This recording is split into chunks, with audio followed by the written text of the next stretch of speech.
Buenas tardes a todos y a todas y bienvenidos a una nueva conexión online desde el Museo de la Evolución Humana.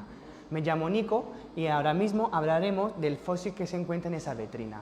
Ese fósil es Elvis pelvis, uno de los fósiles más importantes que se encontraron en el yacimiento de la Cima de los Huesos. Ese fósil tiene una cronología de 400.000 años de antigüedad y pertenece a la especie de los preneandertales. Los primeros restos se encontraron en el 1994 solamente en 1 metro cuadrado dentro de ese mismo yacimiento.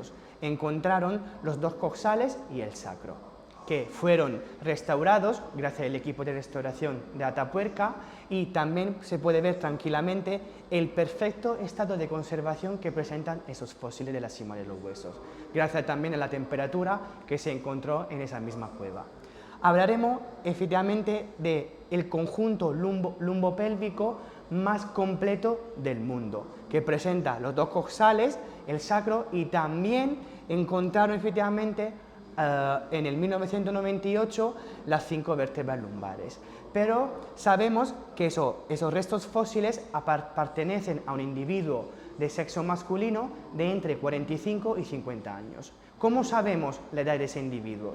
Gracias a los paleoantropólogos, que son las personas que estudian esos fósiles tan importantes, utilizando varios métodos, por ejemplo, como el método de las superficies articulares de Lovejoy del 1985 y de Suchi y Brooks del 1990, sabemos que las superficies articulares, en ese caso la superficie que conectan los coxales con el sacro, las superficies auriculares, aquella superficie que conectan los coxales entre sí, la sínfisis pública, desde la juventud hasta la edad adulta se van desgastando poco a poco, la superficie que conecta se va desgastando. Entonces, con el estudio de ese mismo grado de desgaste, los paleoantropólogos pueden estimar efectivamente la edad de muerte de ese mismo individuo.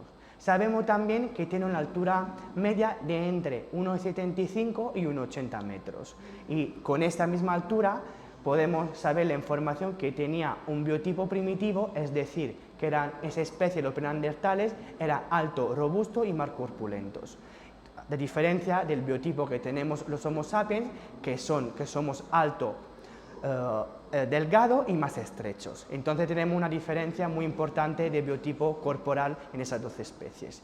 Pero también con la anchura de la pelvis, de los 2 coxales con el sacro, tenía un peso corporal, una masa corporal muy elevada, que tenía entre 90 o 100 kilos. Entonces eran individuos muy grandes y muy corpulentos. Pero ahora, en ese caso, hablamos de las 5 vértebras lumbares que, como dije antes, fueron encontradas en el 1998 a 15 centímetros al suroeste de los fósiles que se encontraron al principio en el 1994.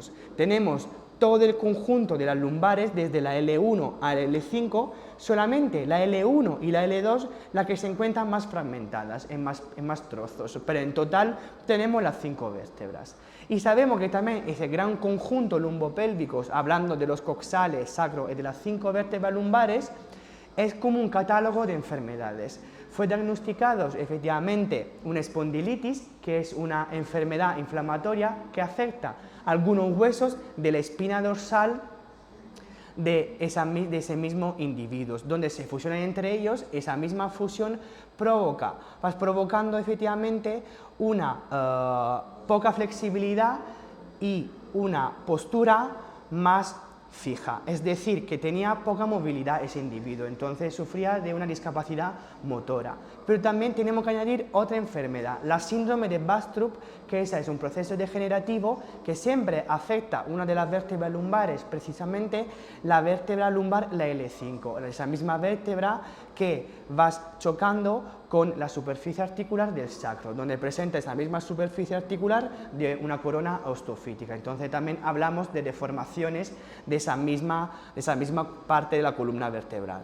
Y todas esas enfermedades afectaron muchísimo también la postura de ese mismo individuo, que tiene una postura más encorvada, y por eso que se puede notar la asimetría de las pelvis. Y sobre todo tenía, como dije antes, una discapacidad motora donde no podía participar a los trabajos de grupo y toda la vida del grupo como hacían todos los varios miembros en ese mismo grupo. Y sabemos también, con esa misma discapacidad que vivió con ellas muchísimos años, entonces discapacidad muy importante, sabemos que podría hacer ayudaros por parte del grupo. Entonces estamos enfrente del primer cuidado de la historia de la evolución humana con 400.000 años. Y con esto se acaba esa pequeñita charla y espero veros aquí en el Museo de la Evolución Humana para disfrutar de esos fósiles.